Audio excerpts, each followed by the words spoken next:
Patty Lewis serves as head of school at Adam J. Lewis Academy.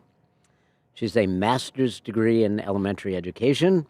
She previously taught in Greens Farms Academy's lower school and worked in its Office of Admissions.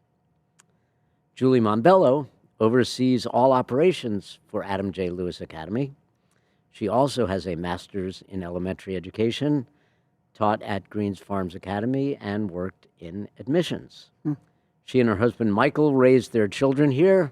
They are proud graduates of Staples High School. Yay!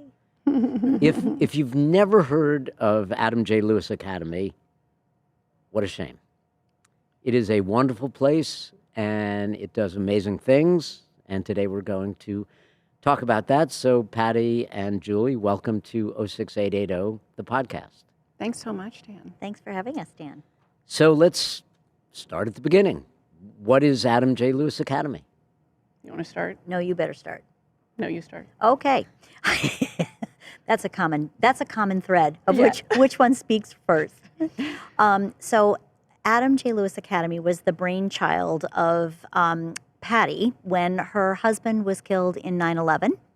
And he was the product of an educational experience that he believed changed his life. He was born and raised in the Bronx, lived in a one-room apartment with his dad, and he was found by a talent scout at Bronx Junior High School, and got a scholarship to Dalton and then a scholarship to Hamilton, where he met lovely Patty. And from there on, the rest was history in terms of their relationship and having 4 children. And obviously, when he was killed in 9/11, Patty wanted to do something in his memory that commemorated the power of education and how it was able to change his life. And that was where she came up with the idea of starting a preschool that would level the playing field in Bridgeport, where they don't always receive the kind of high-quality education that we do in some of the neighboring towns. And I think for Adam, it really changed his life trajectory, and that's really what we're trying to do with the families and the students at Adam J. Lewis Academy, is really to be a game changer. And I think for Adam, he learned a lot of content and skills and learned how to play football, and that helped him. But really, Dalton was a community, and it was, the relationships he formed in that school were really what changed his life. The secretaries were kind of pseudo moms for him. The coaches were mentors, the friends that he made there. He talked about all the time how that was just a game changer. And we really hope that Adam J. Lewis is going to be the same, in the sense that we're going to teach writing and reading and math, of course, but we really want to develop that community feel and develop those relationships over time, so that the students and the parents really, it's a game changer and change their life trajectory. So You started small. Started very small. Yeah. How long ago and how small?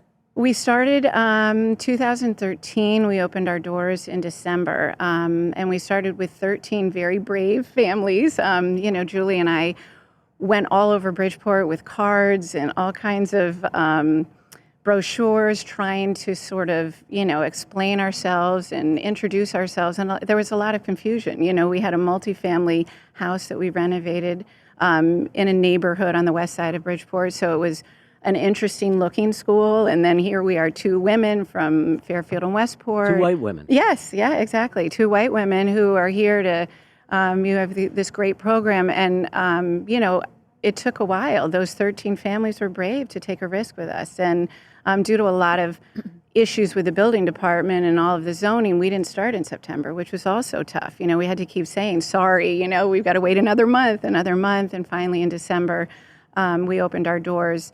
And we had a mixed group. It was 3s and 4s. It had a Montessori influence. And really, we wanted to bring that high-quality kind of preschool experience to the families. So it was very small that first year. Then I think it grew to, what was it, maybe 15, 16. And then we got to 18, which was our full class. And we did that for 5 years.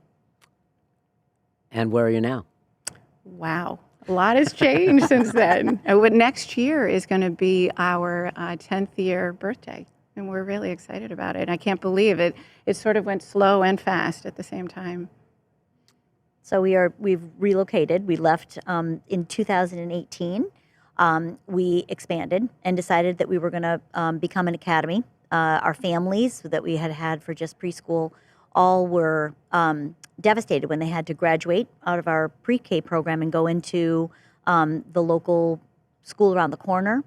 Some schools are better than others in Bridgeport, and oftentimes they'd applied for a magnet or a charter school and they wouldn't get in, and there's lots of heartbreak about where they were going to go next. And we had decided that we would really like to expand. At that point, we were going to do K through 5 in addition to our pre-K. Chapter 2. That was chapter 2. We're in chapter 3 now, Dan, just to keep you on task.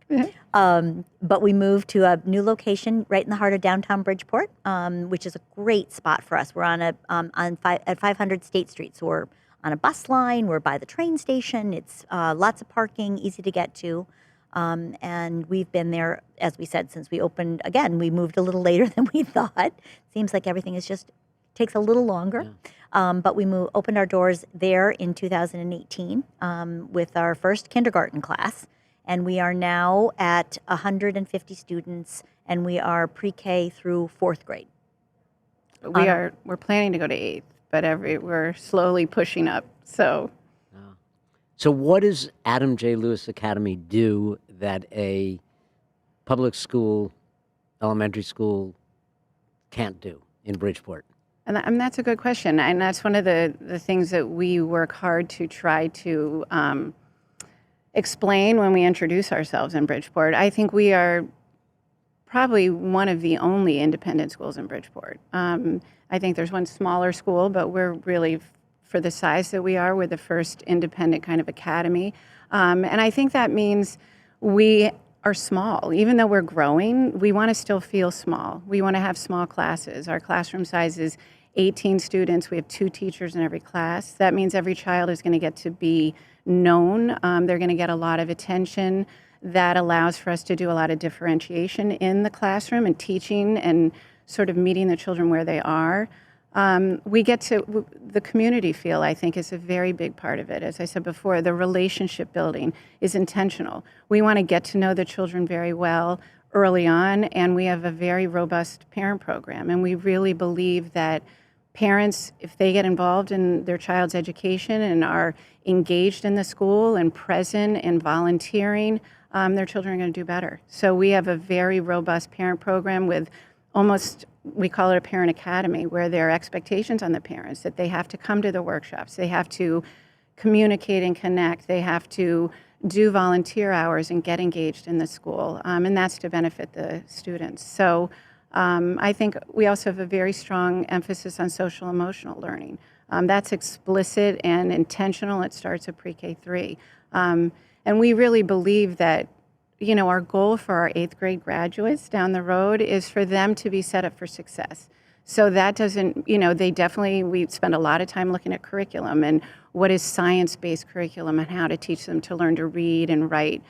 But that's not it. I mean, we really want our students in 8th grade to have a lot of regulation and social skills and tools in their toolbox to be able to go out and be successful wherever they go to high school.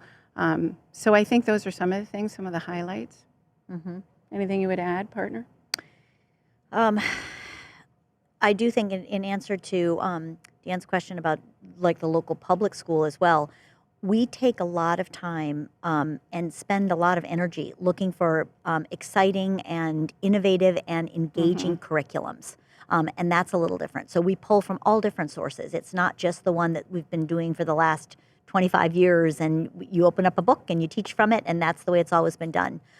We really have found newer things, or we look into something that's maybe a little bit more cutting edge. We're definitely project-based, so we try to take one big project that each class is working on that's incorporated throughout all the subjects. So you're talking about it in science and reading and math and all of that. So we want the children to be actively engaged in their learning, and I think everybody wants that, but that's sometimes harder to accomplish than it sounds. So who are the kids and who are the families?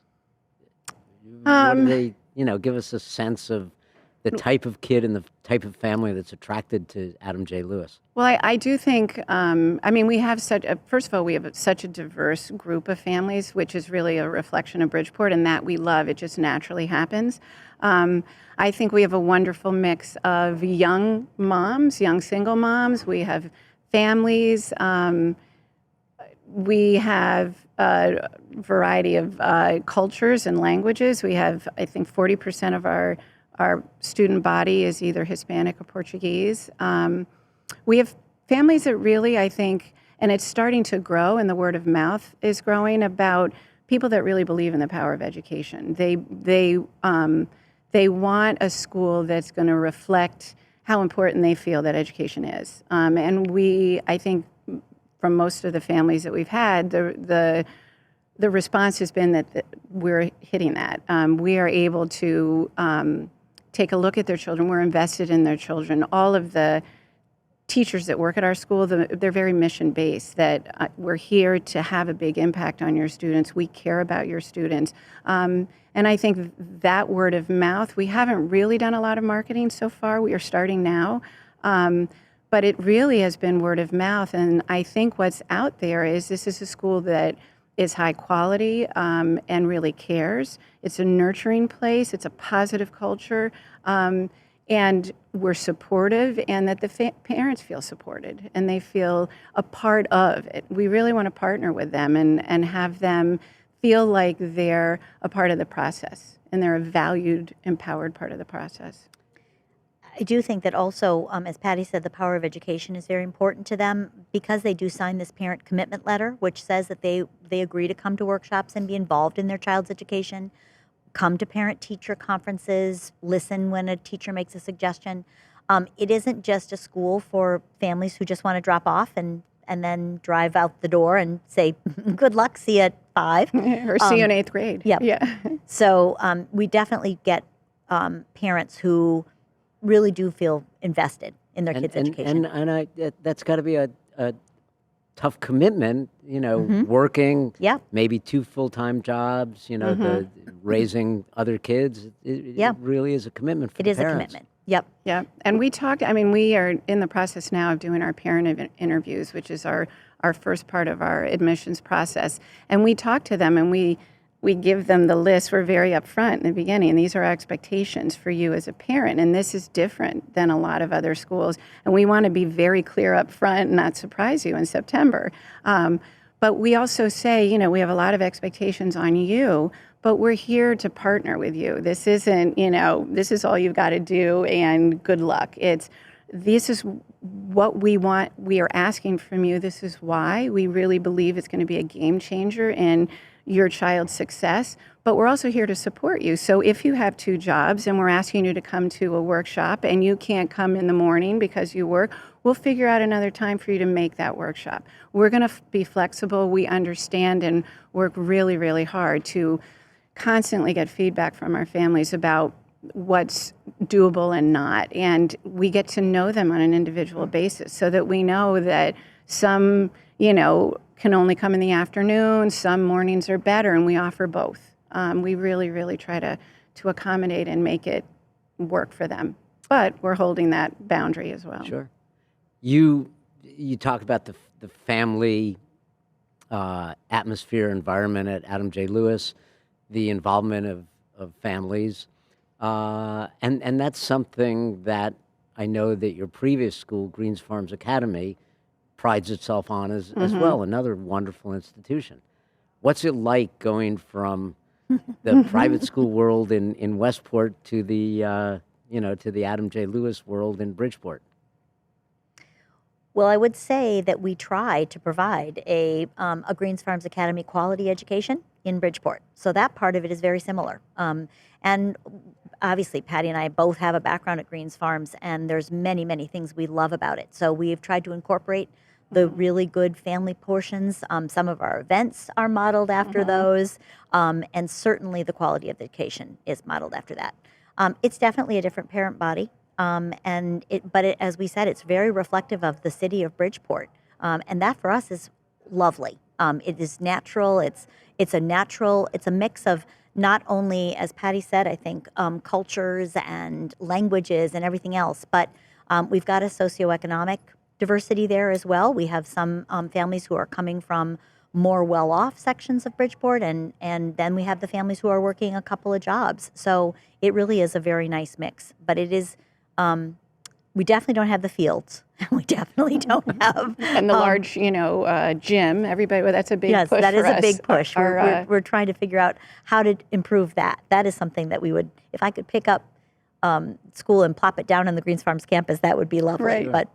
But I will say that the similarities are, across the economic, divide is that, all the families, they want the best for their children. And that comes through no matter which school you're in, right? That they want their children to have a chance. They want them to be set up for success. They have hopes and dreams for their children. So that is a similarity. And if you can harness that and you can kind of tap into that, that's what we're all about. I think, we have different parents, as Julie said, from different, economic circumstances and cultures. And part of why we have our Parent Academy is, and it's really a lot in the first year, is we ask our families in the first year to come to 8 workshops, which really is to give them information about what we're doing, why we're doing it, how you can get involved, how you can help your child at home. So in a way, it levels the playing field for the parents in that first year, because some come with some knowledge, some don't. Some are older, some are younger, some had different experiences growing up. And what that does is that first year, we're all on the same page now. You've all got the information, you all understand the research and all of that. And now we're going to hit the ground running second year, and we want you to get involved. And now, now we're ready to go. Any, we're talking about the group as a whole. When you think about the kids and the families that have come through Adam J. Lewis, any standout, any stories that say to you that this is why we do what we do? Oh, I mean, I'll tell you a funny story. Every faculty meeting we have, is it Montreal? Uh-huh. Yeah, there's a song, "This is why we do it," and every faculty Please don't meeting, sing. I won't sing because I'm not a singer, but every faculty meeting that we have every week, we gather the faculty together, and that's how we start the meeting. This is why we do it moments, and they could be little moments or big moments, and it's a reminder for the staff and for all of us, let's refocus. We can get in the weeds about where we're reading and what level and behavior and all that, but what's the mission? We have lots of stories of families that, that have come. I mean, can you think of one? I was just trying to think. Some of the ones that stand out for us, oftentimes it'll be the child who's come to us at, and we've had several of them, who have come to us at age 3, not speaking a word of English, and now are absolutely could run the class. We have a little girl who I think is the second teacher in the 4th grade. Yeah. And she literally, when she came her first couple of days at school, just chattered away to us in Portuguese, which of course we just kept saying, we don't understand you, but so those moments and seeing how far they've grown and how far they've come, those are the best moments. The sad moments are the ones where somebody's left or moved or, we feel like we didn't get to take them where we wanted to take them. I also think that the parent program, our goal is to empower our parents. And so we have a program where there is an AJLA fund set up at Housatonic Community College, which is right across the street from us. So we offer any parent of a student at our school can go to Housatonic and we'll cover the costs. Wow. So that's that. And then this year, which was very exciting, we had a new family come in. And it was the aunt of the 2 children that applied. And I remember this vividly. She was sitting there, and she brought the 2 children in for the application process, and they spent a day at the school. And I asked her, I said, what do you do? And she said, I run an English program where I teach English to, parents, and adults, and I have it online. It's this wonderful program. And I immediately thought, oh my gosh, we've got to get her involved. And so she started this year, and we've also put a fund for her, and she comes to this school and has, I think, 45 students, parents, that come in and they do take English classes from her. And most of it's online, which is wonderful for our parents. And then they have 1 day a week where they have to come in and do a face-to-face class. And we have it down in our lower level, and it's fabulous. And the feedback that you get from families of, wow, I'm, able to talk better. Or I took a course over at Housatonic. We have one mom who wants to be a nurse, and she's so thankful and grateful and has taken a couple of courses already over at Housatonic. And we had a meeting with her the other day, and she said, I really want to be a school nurse, and I noticed that you don't have a nurse here. And I could be, the AJLA nurse. And we were like, oh my gosh, wouldn't that be wonderful? So, that's awesome. So it's those kind of little things like that Awesome. are great. But I have to ask, the kids, you give them all this stuff in so many ways, and then they graduate, and, the Bridgeport school system has a ton of challenges. Well, our goal is to, and this is our chapter two was to just go to 5th grade. And then last year, we really thought about it, talked to the board about it, and decided we're going to go to 8th grade, which was a big decision. And the reason for that is the idea that our goal, even in chapter 2, if we ended in 5th grade, was to help transition the students into high quality. Before it was a middle school, now we're going to be looking at high schools. So that we're not, in 8th grade being like, see ya, good luck.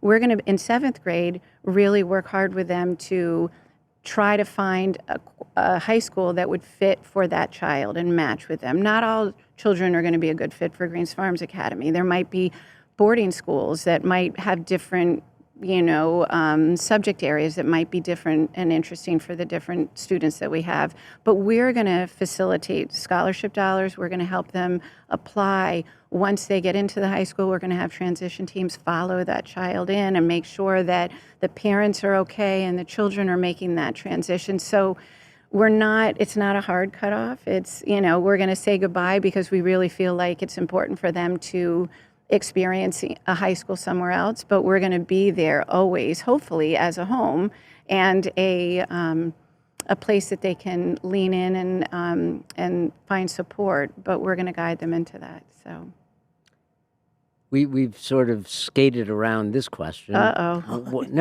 does it cost, and where does the money come from? Well, that's the hard part. That's what keeps Julie and I up a lot. That's and the juggernaut right there. That Dan. ages us on a daily basis. It is.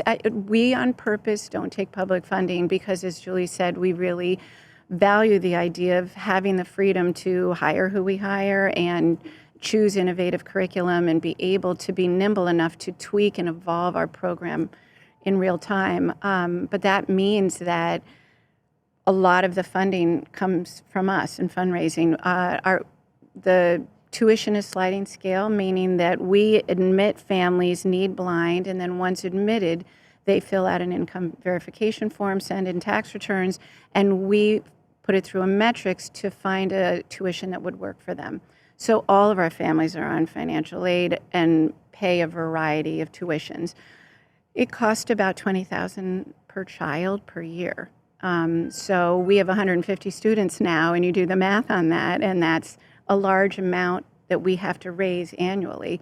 So it is a lot, and it is, a huge part of our job. We're thinking about the school and the teaching and the curriculum, and then we've got the fundraising piece. It's an exciting time, I think, at AJLA now. We are in the process of expanding a lot, and we are really grateful that we were able to buy the building next door. It miraculously came on sale last year, which was fateful, and we were lucky to be able to have that. But now the idea is, how do we renovate it? How do we expand into, this middle school chapter? And that all takes funding and money. And I would say we probably have next fall of 23-24 school year, we can stay in our building at 500 State Street for one more year. But after that, the renovation of the new building has got to be at least underway so that we could move some of our facilities over there. We're thinking that will be the future home of the middle school and maybe our upper elementary grades, depending on sort of how we want to redistribute space.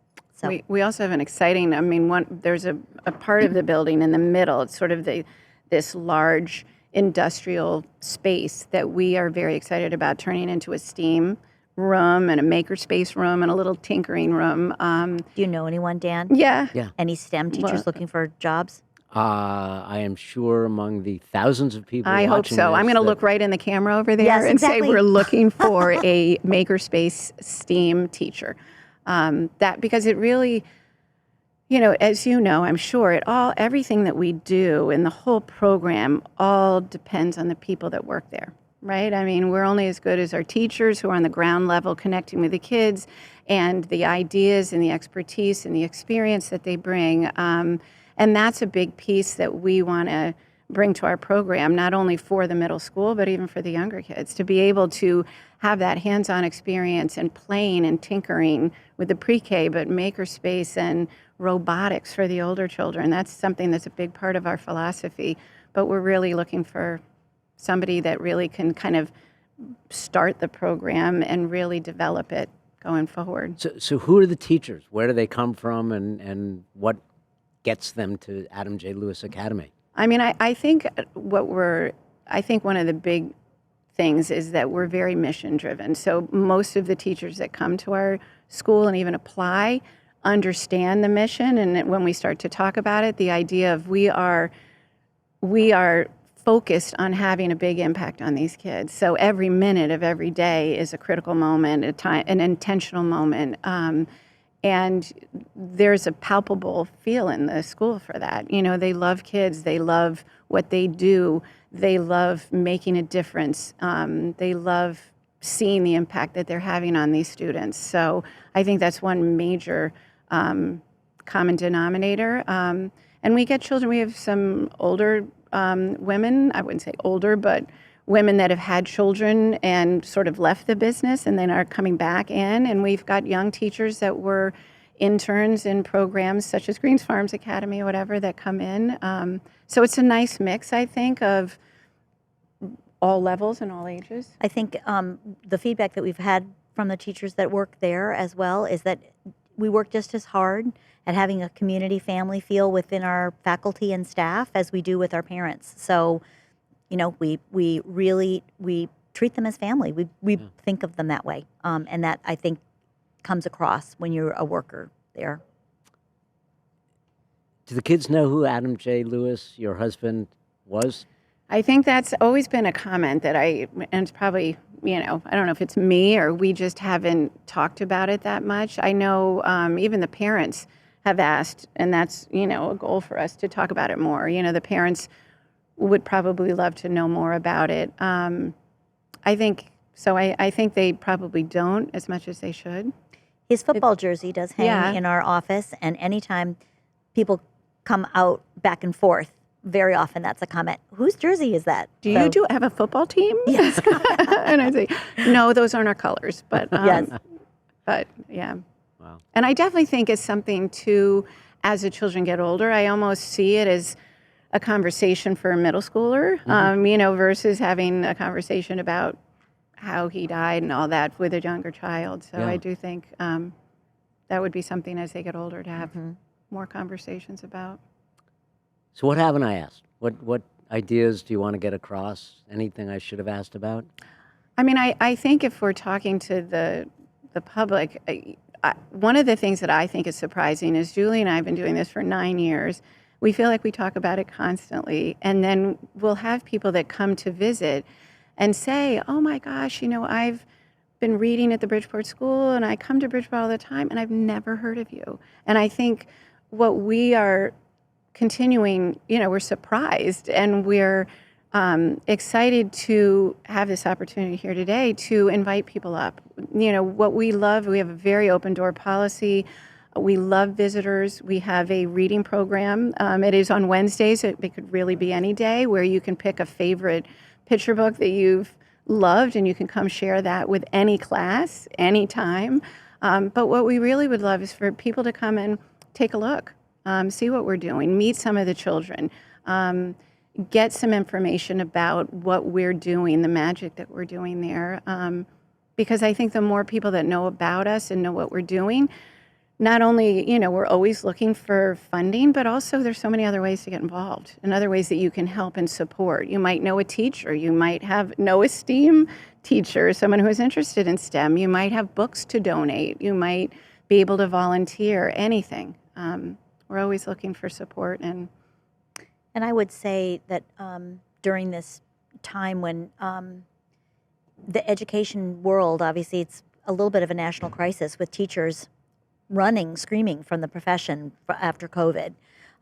We are a place that is always hiring, at least right now, because we're growing a grade a year. So every single year we need new teachers, we need other people to be involved. So if this is something that resonates with people and they do feel the mission and would like to come up and see and make a difference, we welcome the opportunity to meet new teachers, to meet old retired teachers, to meet all of that. So we'd love that as well. So for the people who want to teach, people who want to do STEAM or robotics, people who want to read to the kids, people who want to donate money, there's all what should sorts. they do? So we have a website. It's, ajlacademy.org. You Say can it find slowly. Okay. It's A as in Adam, J as in Julie, L as in Lewis, academy.org. And you can find some pretty basic information there, but I would really suggest calling the school. I'm happy to give the phone number if that's Please okay. do. It's 203-333-2211. Perfect number for a school. easy to remember. Easy to remember. And we are accepting applications for, especially if, the other thing to mention, I guess, is that we're not really, I mean, we 95% of our students are from Bridgeport, but if people are listening in Trumbull or Stratford or Fairfield, we're accepting applications, especially for 5th grade and pre-K 3. Those are our biggest 2 entry points right now. So you could call school, you could go on the website, you can do all those things in either of those locations. Ask questions, submit an application, get a question answered. And on our website, our emails are there. So, if there's ever, you have an interest or you have a talent or, anything that you'd like to, ask a question or connect with us in any way, you can email us. That's awesome. Patty Lewis, Julie Mombello, Adam J. Lewis Academy. I've learned a lot, and hopefully you've inspired everyone watching. Thank you. Dan, thank you for so having much. us. We're Really grateful to be here. You bet.